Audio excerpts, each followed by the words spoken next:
my field organizing call. This is our leadership call with members across the nation.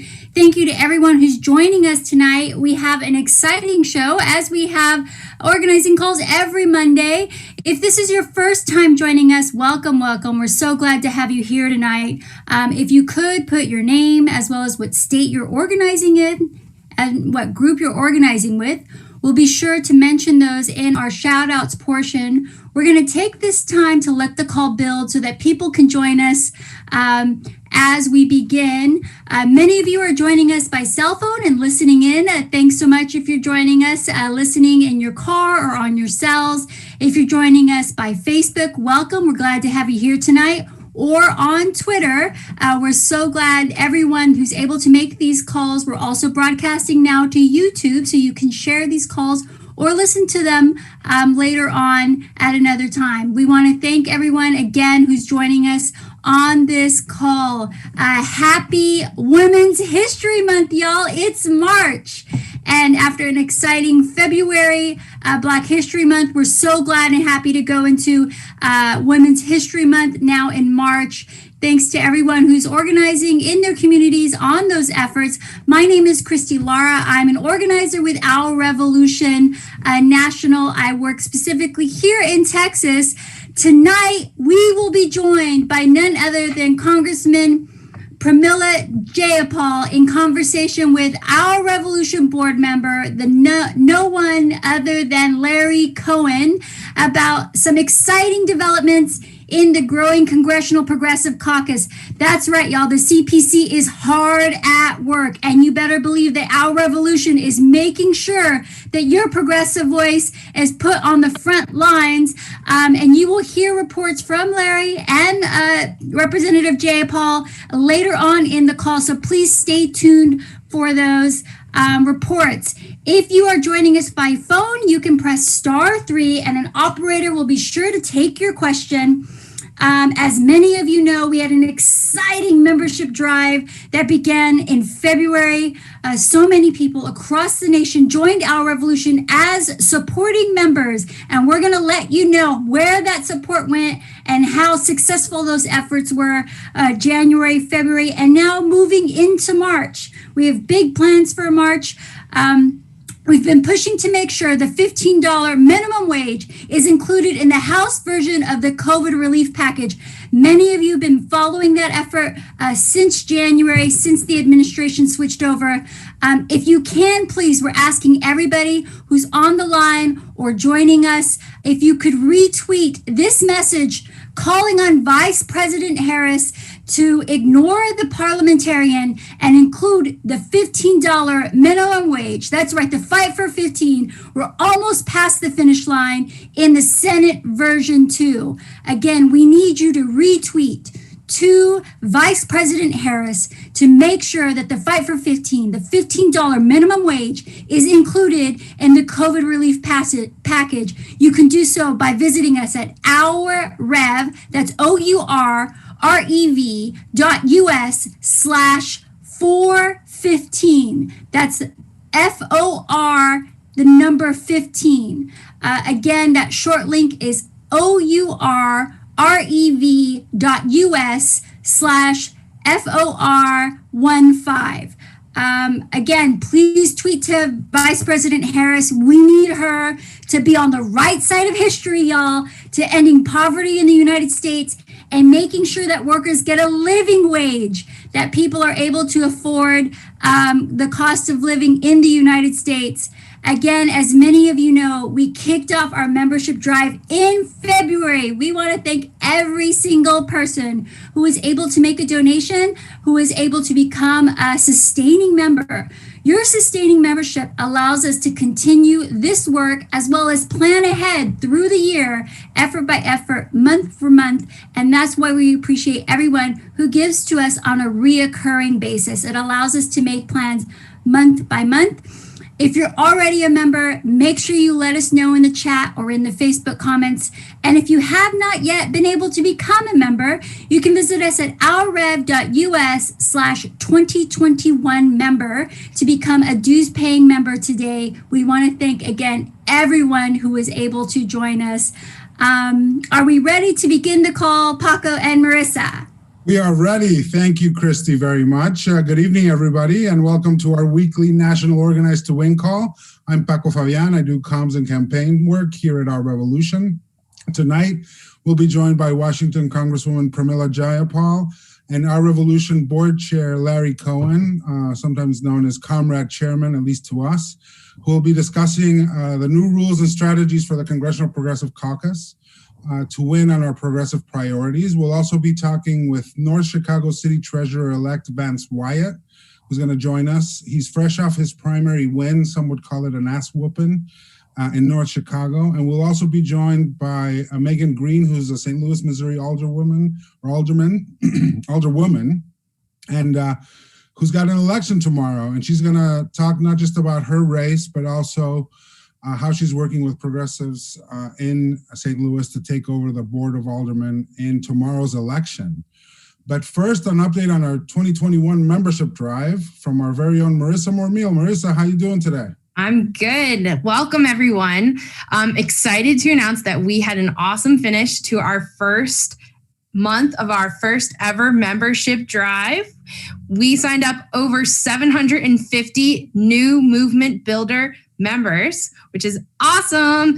And these new members are joining over 5,000 monthly donors who are committed to giving $5 or more a month to keep our movement going strong. And thank you all for joining.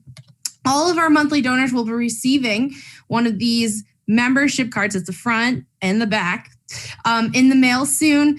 They were designed by world famous graphic artist Lauren Rowling. She happens to be one of our key volunteer leaders in the Our Revolution Nashville. And if you haven't signed up yet, as Paco and Christy have mentioned, it is not too late. There'll be a link in the chat on Facebook. And if you are on the phones, you can press *3 and let an operator know that you are interested in signing up.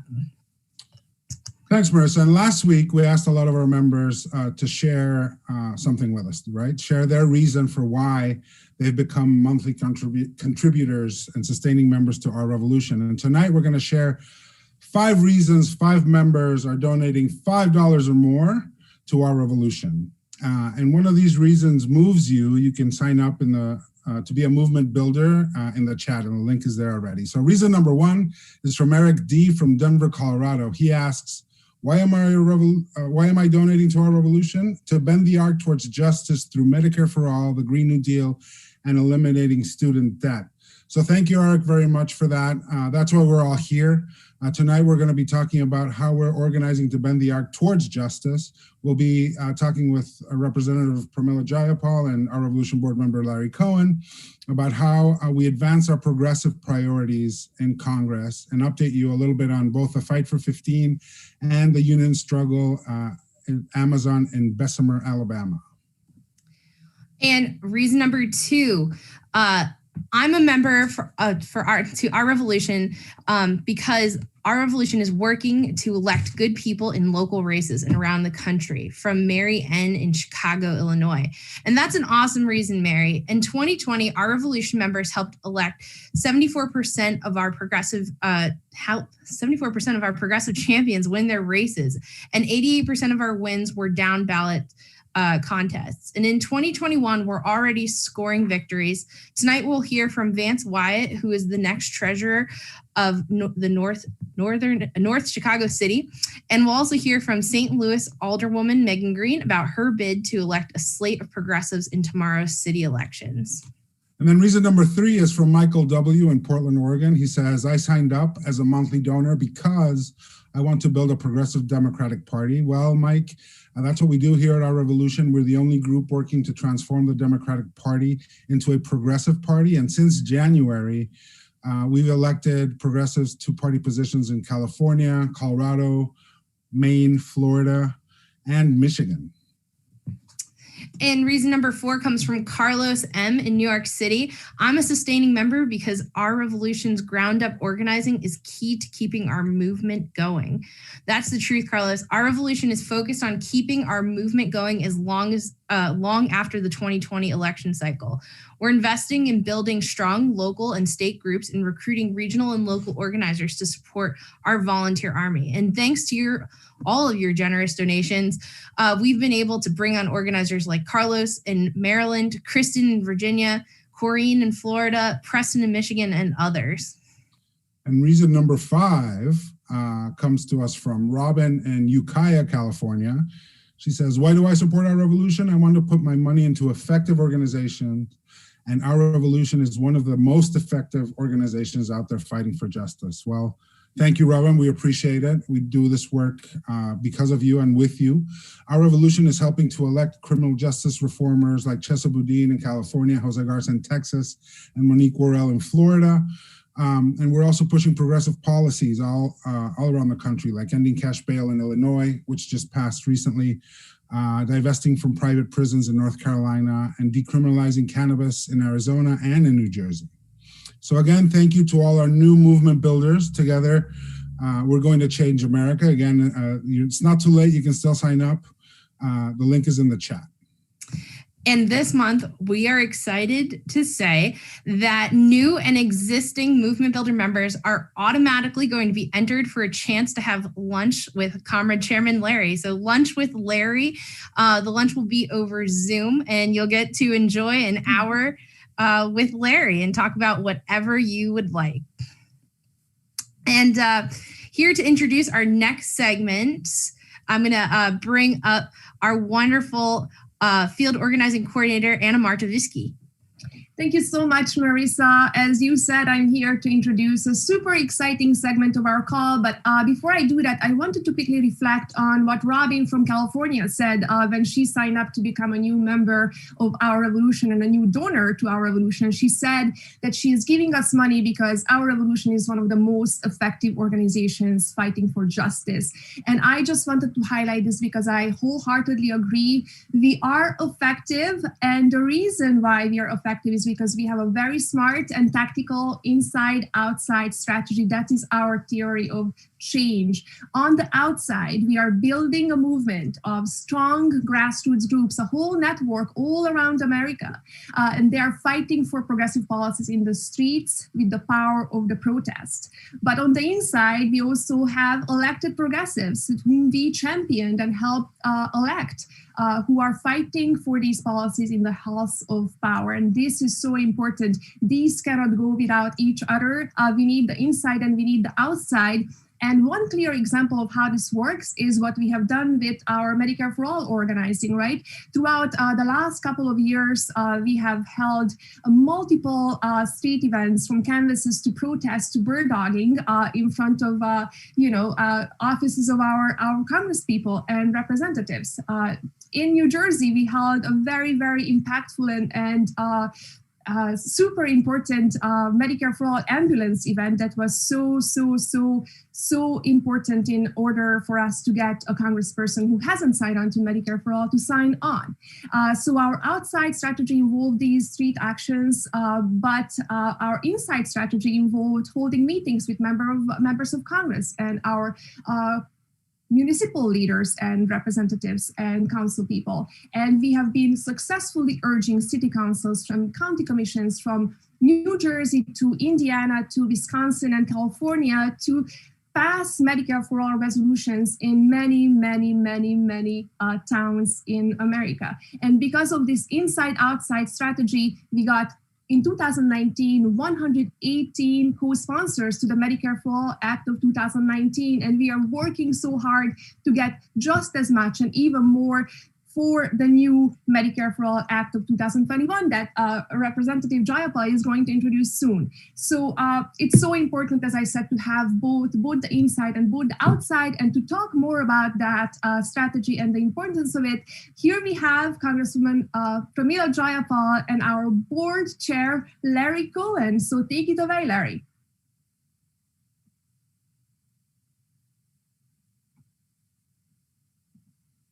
Larry, you're on mute. Larry, you're on mute.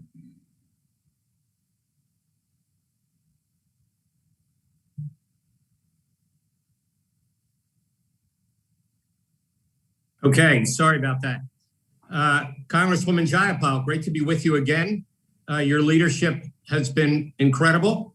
And before we get into the Progressive Caucus and the new way that it's functioning, can you just take a minute to respond to Anna Marta, the importance of passing these municipal resolutions on Medicare for All? And if you can let us know, when should we expect the bill to be introduced this year? Yeah, absolutely. And hi, Larry, and hi, everybody at OurRev. I'm so thrilled to be with you tonight. And everybody should have lunch with Larry. That hour will be an hour well spent. So I can vouch for that. Our revolution has been so incredibly important in advocating for Medicare for All throughout the history of your organization. And the Medicare for All Resolutions campaign has been fantastic because it allows us to show all the work that's being done around the country and the momentum that we've built. And so it is critical now more than ever to keep that drumbeat going in every community across the country.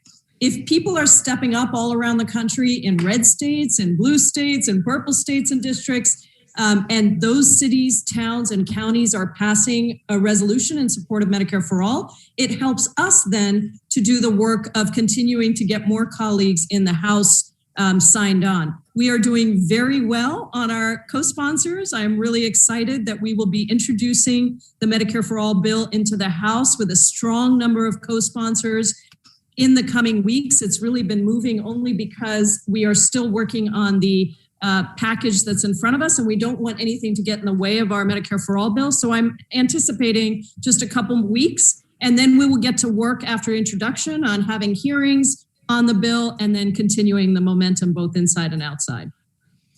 Well, your leadership, as I said, first of all, on Medicare for All, it's never been a reality as it has been in the last 2 years, literally thanks to your perseverance, your brilliance. We're not going to do lunch with Pramila yet, but if we did and we asked questions on all 200 pages of that bill, I don't think there's a single item, and Stephanie Kang, your staffer, would confirm this, that you don't know that's in the 200-page bill. So this is the way that you work. But tonight we're going to focus on the Progressive Caucus. Progressive Caucus has been around for quite some time, has had amazing leaders. It is totally different now and actually brings to life the inside-outside strategy that is so dear to our hearts and our allies. But particularly for us, we now believe that we have a real path. We're not going to win all the time. We're going to talk about 15 as an example soon, but we're going to move the ball and we're going to see where the real obstacles are, as opposed to, oh, we introduce a bill and it's all happy talk and there's never any result. And so what you have done with the caucus in just a year or two, and now with almost 100 members in the caucus, and then for us, that means in a state like Massachusetts, you don't have to comment on this part, where there's only Democratic representatives, but only 2 out of 8 are in the caucus. Our job is, for the other 6, you want us to support you in the primary? Because there only is a primary. This is the big secret that we're unveiling wherever we can. They only have a primary. No Republican's ever going to win there. If you want our support in the primary, you have to join the caucus. And so tell us now, why does that matter more this year than ever before? What are the new rules of the caucus?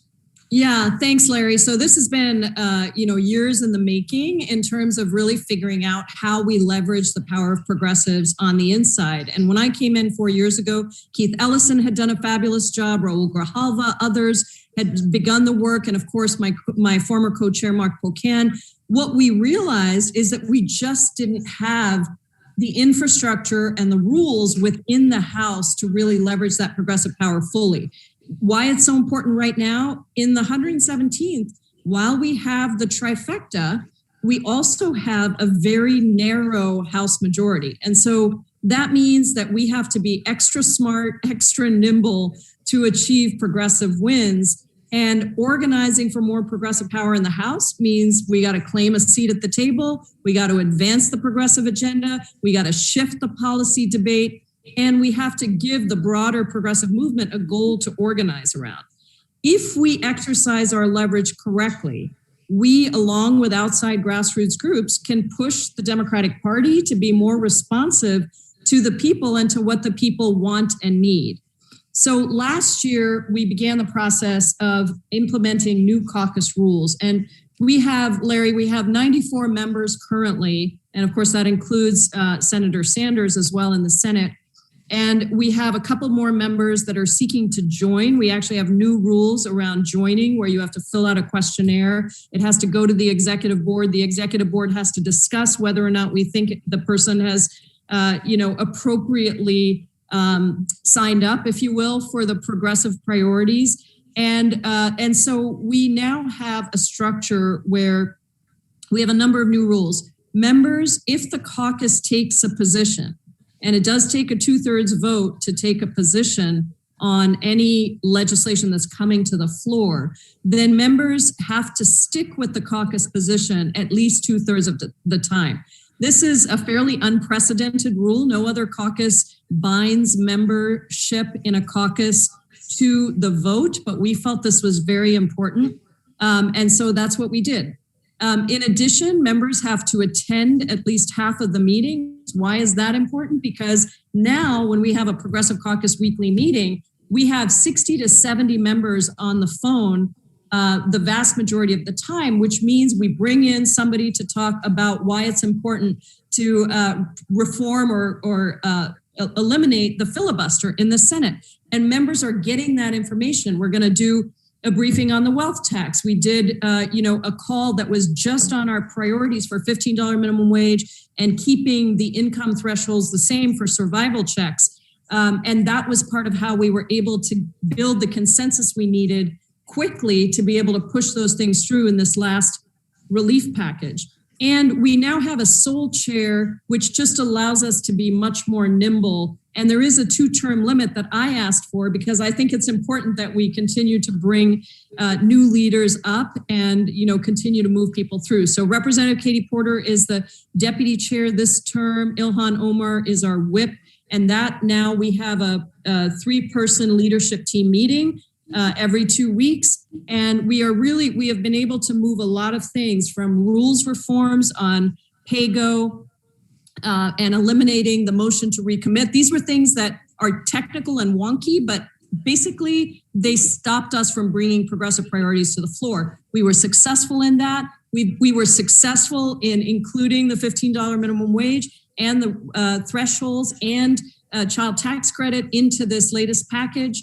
And so that's been a big part of being able to move quickly and being able to keep people with us.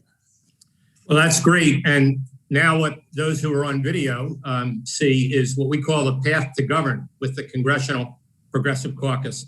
Again, I've been doing this stuff for decades, and I never have we had a path before. And again, you're incredibly modest, but your leadership of this with your team, but your leadership, your commitment to this is unprecedented in this country. And it gives us spirit and hope. In a minute, hopefully you'll help us go through these 7 items. But when we talk about the one item you just mentioned, the fight for 15, I know firsthand what you did a few weeks ago to keep that bill, and that's why we call it an item. It's not a bill, really. That item in COVID relief, it was gone. I will say this to the thousands on this call. It was gone, except for this one leader, to me, sister, and her perseverance and her commitment right through the weekend. And I'll leave it at that so I don't embarrass you or the people that you were arguing with. So can we zip through, and for all of our listeners and members, supporters, leaders, we're going to keep coming back to these 7 points because it is new and we now do have a path, and it's tortured because of the Senate, but at least in the House, we have a path, and you'll see part of this path is how does the House, which is the real parliament, if we had that system, how does the House deal with the Senate? So start up at the top there if you see it. Yep, with the legislative item to be considered. Legislative item to be considered. So let's just say it's $15 minimum wage is before us. What I have to do is I then have to pull together a caucus discussion, and we have to adopt it as a caucus as a legislative priority. And that process requires organizing before we take it for discussion. We got to make sure we think we're going to have enough votes. We got to frame it up for people with all the pros of what we're trying to move forward and allow people to engage in that discussion. if it's adopted, then we work an inside strategy first. And the strategies do differ on different things. I'll give you an example of this. But then what happens is I talk to the speaker and other key leadership members. CPC members will talk to the chair people of the committees and the subcommittees. And we are just basically pushing on all fronts to make sure that that item is included. It is really important that this whole process happens early. It never works if we try to throw in a demand at the last minute and then say, okay, this is what we want. Our best successes have been when we know what we're fighting for, we get everybody on board, we coordinate inside and outside, and then I work the inside even as we're working on the outside. So then number 5, if adopted, caucus members then push to include, if possible, in a measure that the Senate will consider. So this is something that we know is going to move. So that's a budget, in the budget, if it's a budget measure. If it's an infrastructure package, we know that is going to move, and then we can include pieces in there.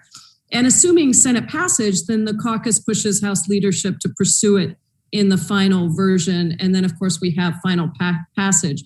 Now, this in this rescue plan and in $15 minimum wage, early on, we pulled our members to get the top 5 priorities. And we had to really work to get people to narrow it down. But that included as a top priority, increasing the federal minimum wage to $15 an hour, and including survival checks at the same thresholds, because there were conservative Dems and Republicans seeking to undermine the thresholds and make them higher so that 47 million fewer people would qualify for those survival checks. So these two were 2 of our top priorities. We communicated that early to the speaker, so their expectations were set. And that was kind of a daily thing, I will say. Then we had to mobilize to get buy-in from our members so that if we needed to organize around those issues and really pushing forward on them, that they were prepared to do that. Then we deployed CPC members to work with their individual committees to push on our priorities. So, for example, when we weren't sure if the $15 minimum wage was getting into the Education and Labor Committee's bill, which, as you said, Larry, was not originally in the bill that was released in the text of the summary of what was going to be voted on in committee 2 days before, I prepared to offer an amendment on including the minimum wage into the bill. And that was sort of a safety valve to say, look, if it's not in here, then I'm going to introduce this amendment, which actually we were being asked not to introduce any amendments. And so we were strategically able to use that leveraging point of the committee process to ensure it would get in, while at the same time working very collaboratively with the chair of the Education and Labor Committee and the Speaker of the House to really have us all be able to claim a victory if we got it in. Now, after we got it through committee, then we had to fight to keep those things in the package. And even if the parliamentarian ruled, as she ended up doing, that it couldn't make, according to her, that it couldn't be in the Senate package, we still pushed to keep it in the package and got the speaker's commitment to doing that. And so ultimately it did pass the House in full, our entire progressive set of priorities. Now, obviously, the Senate needs to do its job, and we're continuing to keep up the pressure because, as I have said, the parliamentarians' opinion is that it is an advisory opinion.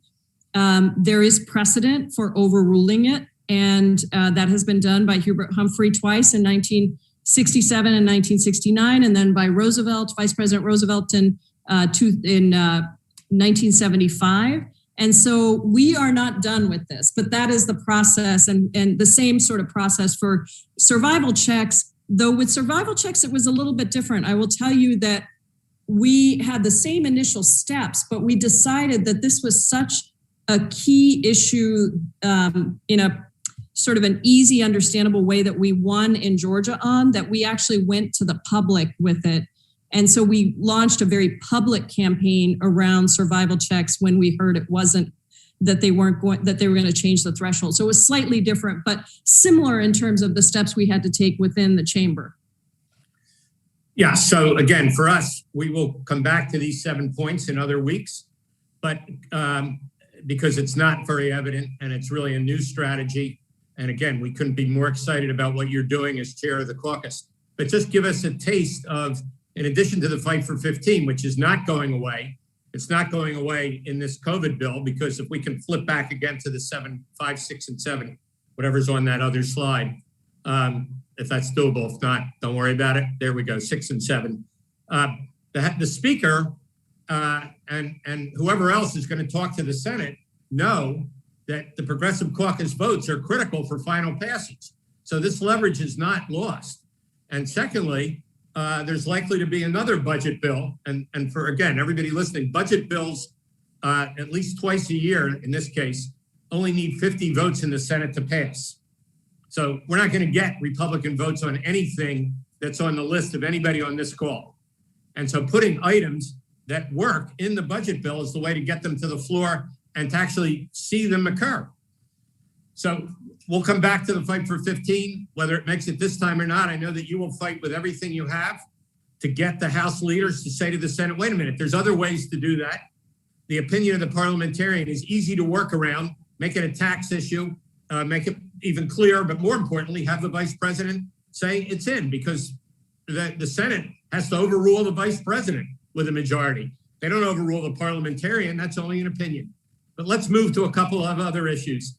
Obviously, you're our healthcare guru, if you don't mind me saying it that way, leader, champion, everything good.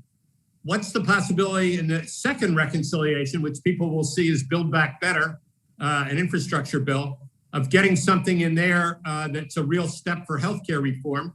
And then lastly, ending fossil fuel subsidies. We're still giving hundreds of billions of dollars to fossil fuel companies for new exploration, while the president tells us we're headed to renewable energy. So just take those two examples and tell us again what we might see. Yeah, well, for the Build Back Better plan, which is the next rescue plan, we're not sure yet of the entire scope of what will be included, but this is totally another really important opportunity to include key progressive priorities. And one of the reasons, Larry, that we were so successful with including CPC priorities into the first rescue package is because we prioritized very populist, broadly popular items to champion. Minimum wage, $15 minimum wage, very, very popular across the political spectrum. Same thing with the survival checks. And so as we're thinking about what could we put into this next package, one of the really popular policies, of course, as you know, is drug pricing. And it is possible that it could be addressed in the Build Back Better plan. So, in 2019, the House passed H.R. 3. That was the Elijah E. Cummings Lower Drug Prices Now Act. It is the most comprehensive drug pricing legislation that the House of Representatives has ever passed. It would lower drug prices for millions of people across our country by finally giving the government authority to directly negotiate on some prescription drug prices. And it also included strong protections against price gouging and price spikes. But let me tell you, the bill did not start off that strongly. It was the Progressive Caucus, through a series of concerted efforts, coordinated messaging, and inside-outside strategy, that we incorporated significant improvements to the bill that would have otherwise been left out. And that was very important. But I will also say that what I was able to negotiate as co-chair of the Biden-Sanders Unity Task Force on Healthcare was even more than what we got in H.R. 3. And so there are some key lessons that we learned from that whole experience. One is why committee placements are really critical. I was able to get a change into H.R. 3 that would expand drugs price spike protections to 156 million more people because I sat on the Education and Labor Committee. In fact, my office was, I'm not bragging here, but we were the only ones that were able to put forth a robust technical change to H.R. 3 and get it passed. A lot of times what happens with these Democratic bills is we're told you can't offer any amendments because it's essentially been negotiated before it ever gets to committee. Second key lesson that we learned is when we got to the floor, we were able to leverage our power by saying that we would take down the rule. Now, we don't do this often. We have to be careful about this. But, this was a Democratic bill. It was not a bipartisan bill where leadership could go to Republicans to secure support. And so we were quickly able to secure a whip count among our members, and we did have the numbers needed. But now the margins are even smaller. I will just say that the caution here is that just like we only need, a few votes, that means any part of the caucus also only needs a few votes. So you could have a group of conservative Democrats do the same thing. So it's not like you can use this easily in any situation because you could get into a standoff, right? And in that case, you mean the Democratic caucus, correct? Not the Progressive Caucus that we're focused on. So we only have another minute left. I just want to jump to fossil fuel subsidies. Clearly, it's a tax expenditure. That's a tax bill. It's clearly germane in terms of the Budget Reconciliation Act that creates these arcane rules of the U.S. Senate. So it definitely works as a budget reconciliation item. So just real quickly, just tell us how caucus members and us on the outside, and we have key environmental leaders on this call listening, how we can push on ending fossil fuel subsidies in a bill that only needs 50 votes versus the happy talk that we get all the time. Oh yeah, we'll pass that bill. Yeah, well, we have to prioritize it. Obviously, we have to come down to a few key priorities, put that in there. Our Progressive Caucus Climate Action Plan, which was include most of these things, including some pieces of fossil fuel subsidies. I don't think it ended everything. Some of those were included in the Democratic Caucus Select Committee on Climate. And so that is helpful to us when we have broad caucus support. Also, Rep. Ro Khanna has a chair position of the House Oversight Environmental Subcommittee. And I know that he wants to use that position to hold hearings on the topic, which will help us to sort of, elevate this issue and also for you all to elevate it around the country.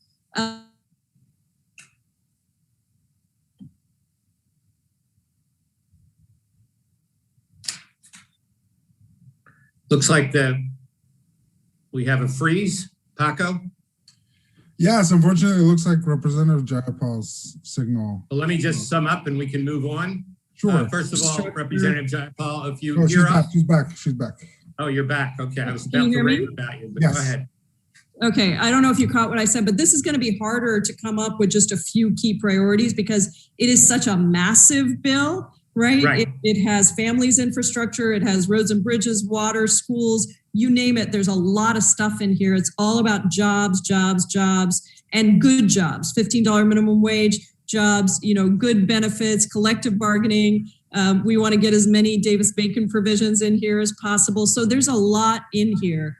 But that's the key is, elevating fossil fuel subsidies, eliminating fossil fuel subsidies to the top of that priority list, and then using Ro's position as chair of that subcommittee to hold hearings and really use that then to organize around the country. Right, and as you well know, it actually raises money. If you end tax expenditures, you're raising tens of billions of dollars a year. So we have that advantage. So many of our things raise money, Larry. So many progressive priorities or mainstream priorities, as they now are, raise money and invest in the people. Right. So we need to run. But again, I couldn't say enough personally about you and the way you do this work and your leadership. And, for many of us who have been at this for a long time, it often seems hopeless. You make it hard, but not hopeless, which is a key differentiator. And we'll be there at your side forever and ever. And please lead on. Thank you so much. Thank you so much, Larry and Paco and OurRev and everybody that's on the call. We are so grateful to you, Ana Marta. It was great to hear from you tonight. And just to every single OurRev leader out there, just know that you have a lot of power. We just have to put it all to work at the same time, and we are going to win. Thanks, everybody. Good night. Thank you. Thank you, Congresswoman. Thank you, Larry, for joining us. So we heard a little bit about the inside, right? But what about the outside, right? So let's talk a little bit about that. Ana Marta mentioned the Medicare for All fight. This week, the headline that's up on the screen, if you guys can see it, is from Bloomberg. It's the Progressive Caucus sending a letter to the White House calling on them to dismiss the parliamentarians' ruling on whether or not 15 can be included in the Senate bill. We've been ramping up our activity just on that as well. Last week, we rallied outside of the U.S. Capitol and demanded the Democrats keep their campaign promise to the working people of this country that elected them by keeping 15 in the House bill. They did that. Thank you to Congresswoman Jayapal's leadership. And Our Revolution Executive Director Joseph Givargis, who hopefully is listening, told McClatchy News Service that we're mobilizing to signal to the White House and to Congress that it's not acceptable to backtrack on 15, right? Joseph went on to mention that there could be some serious consequences to this, right? And for Democrats, particularly in 2022 and the midterms and maybe 2024, walking away from the fight for 15 is turning your back on your base. And that's, what we've been doing. As soon as the parliamentarians' ruling came out, we pivoted to call on Vice President Harris to dismiss the parliamentarians' ruling on whether or not this could be included. And again, this week, the Progressive Caucus did the same, right? They sent a letter to the White House. So this is part of that inside-outside strategy that we're trying to describe here a little bit. And so we'll continue to do that. We'll continue working with our friends inside the Congress, inside the Senate to push our progressive priorities. And now I'm going to flip it over to Marissa, who's going to tell us a little bit about what's going down in Alabama. So Our Revolution is standing with the 6,000 Amazon workers in Alabama who are organizing a union to fight against the sweatshop conditions. Last week, we spoke with Amazon worker Daryl Richardson and the union organizer Michael Foster about their organizing efforts. Michael called it the harshest anti-union campaign he's ever seen. And he said if President Biden would come out against Amazon's anti-union tactics, it would encourage workers to stand up for their rights. And in a Huffington Post article on the vote, Our Revolution Executive Director Joseph Givargis said that Joe Biden had a responsibility to condemn Amazon's anti-union organizing efforts and that it would send an important symbolic message. The truth is that this is bigger than Amazon, he said. And our pressure to hold Joe Biden accountable helped to get him to speak out. In a tweet posted yesterday, President Biden said that workers in Alabama should be able to make the choice without intimidation or threats by employers. And Larry pointed out to me earlier today that this is the first time in 86 years that a president has talked about unions or talked about organizing or the right of workers to join unions. 86 years, right? Obama didn't do it. Nobody's done it since FDR 86 years ago. So again, moving the ball forward, right? We like to see action more than words, but it's a good thing that he's talking about that stuff. On the Hill this week, Senator Warren, Congresswoman Jayapal, and Representative Brendan Boyle announced the introduction today of the Ultra Millionaire Tax Act. The bill would create a yearly tax of 2% on net worth a yearly tax of 2% on net worth of households and trusts between 50 million and 1 billion, and 3% above 1 billion, which would increase to 6% if Medicare for All healthcare plan is enacted. This would raise about $3 trillion, 50% more than the stimulus or the Trump tax cuts did. The House should vote also this week, and I think it was mentioned earlier, on H.R. 1, the For the People Act, which is the best tool we have to fight against the wave of voter suppression we're seeing in places like Georgia now and others. We can't win on any of our priorities if we don't ensure that people have the right to vote. And so we got to keep fighting for that. Every Democrat in the House is expected to support it. And when it gets introduced, we'll be pushing for that as well. And then finally, Senator Warren joined Congresswoman Presley, Senator Markey, And this whole, we talked a little bit about Massachusetts, the bad Massachusetts, right? But these are the good ones. Presley, Warren, and Markey. They've introduced the End Qualified Immunity Act, which would protect, qualified immunity, as you know, protects law enforcement officials from civil liability when they are accused of violating someone's rights.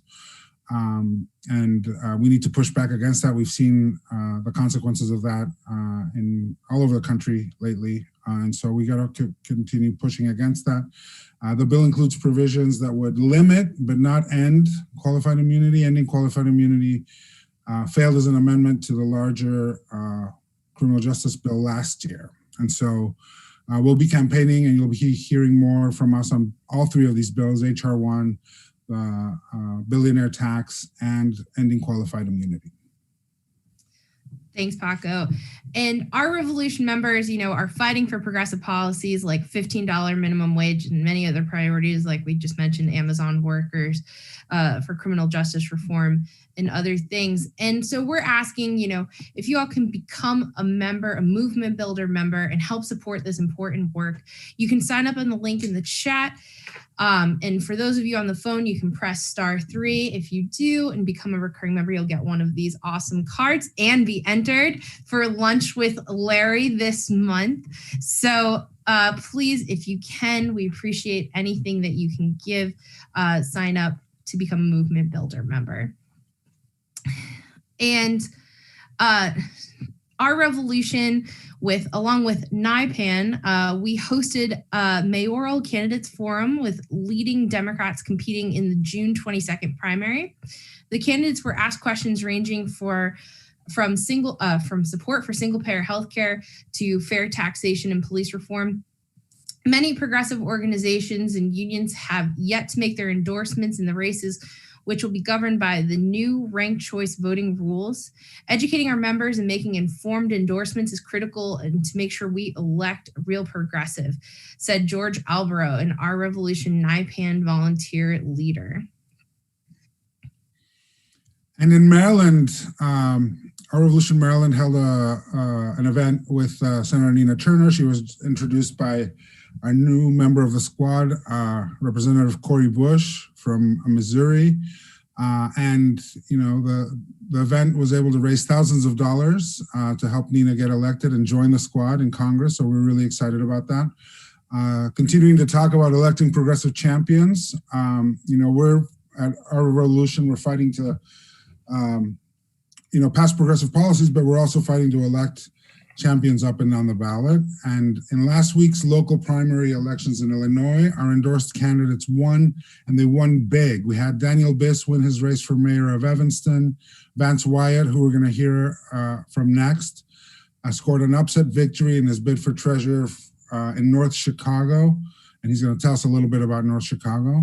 And a new wave of progressive champions is poised to serve in city councils in Peoria, Decatur, and other towns in Illinois. Our Illinois Revolution is gearing up to help our candidates win in their general elections in April 6th. And so, Marissa, I'm going to turn it over to you so you can introduce our next guest. Awesome.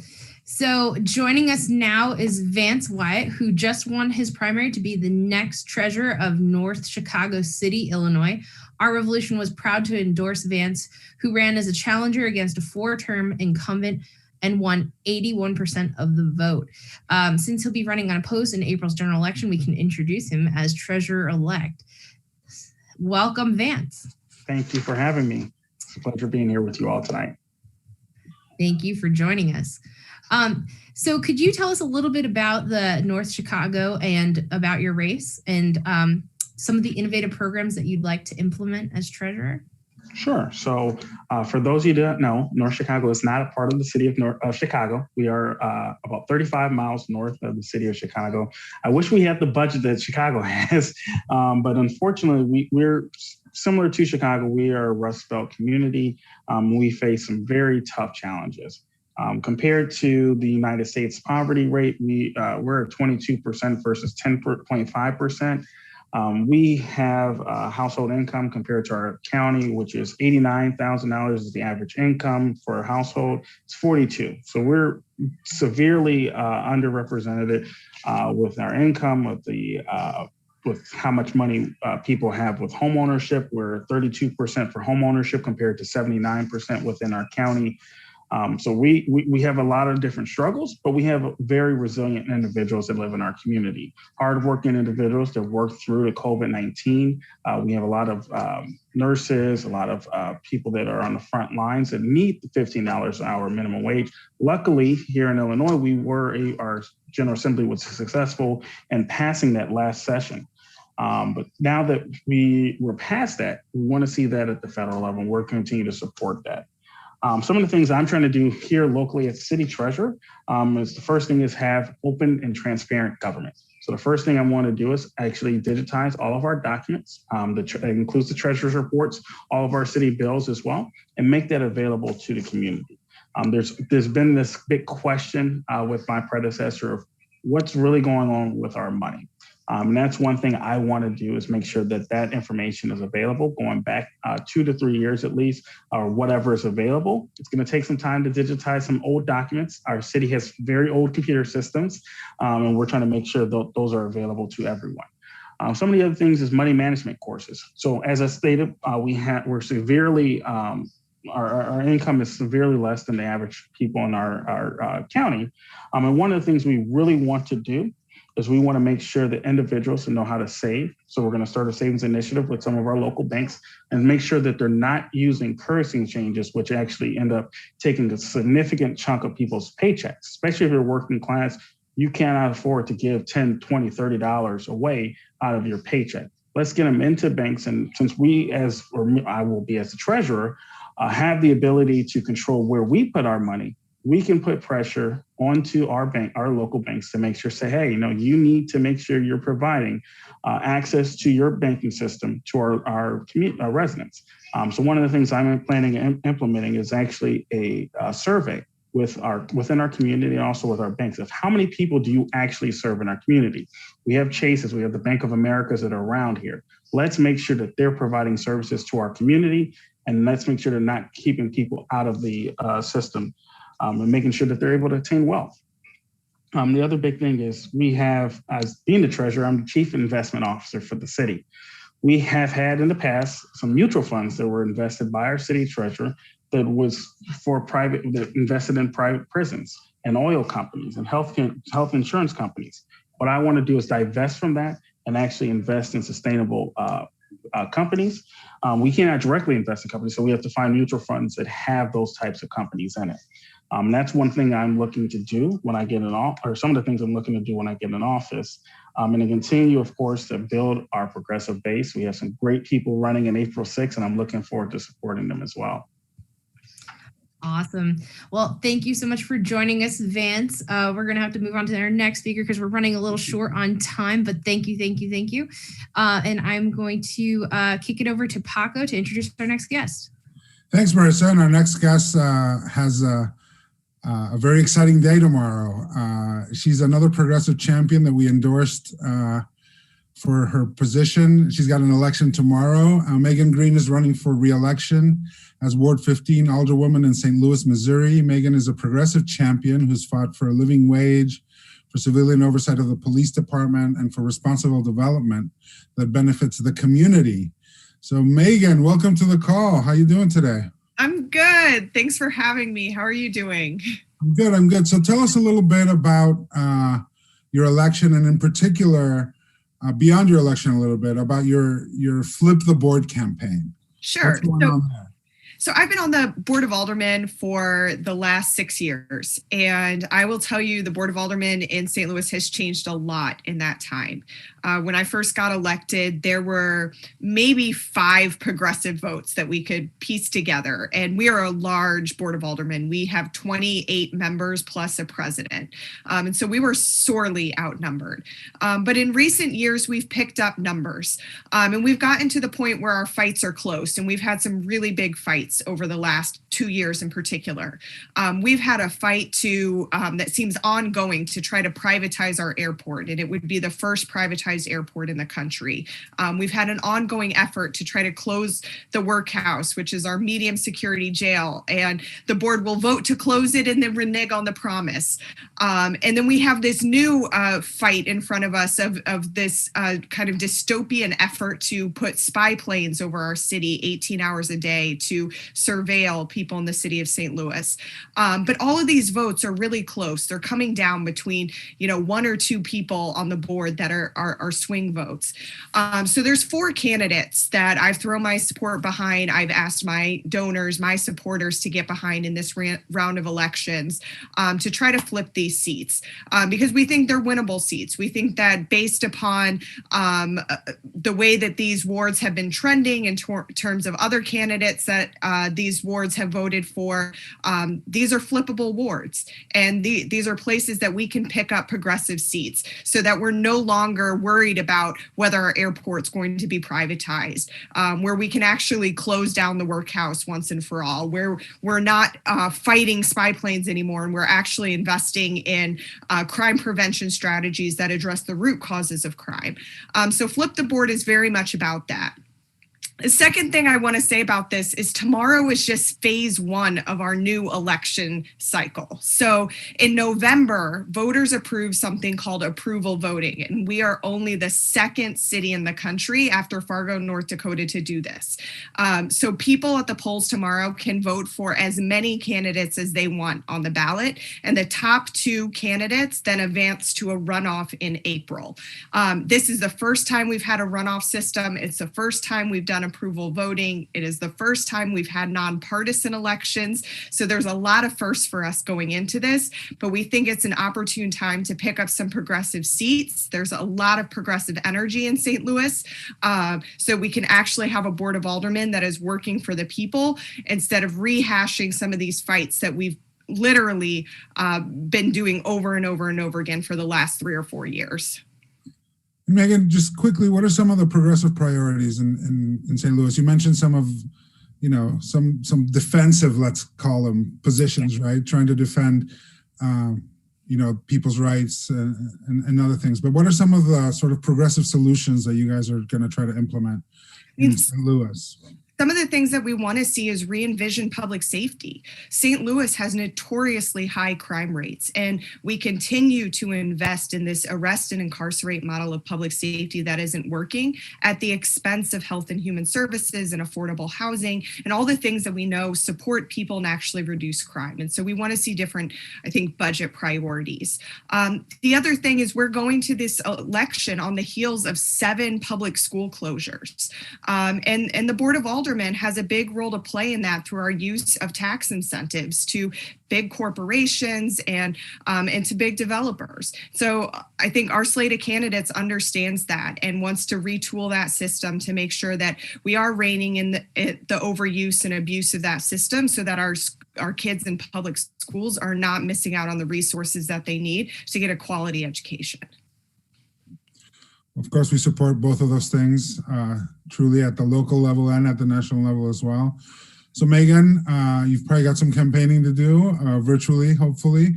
Hope and wish you all the best tomorrow to both you and the rest of the Flip the Board slate of candidates.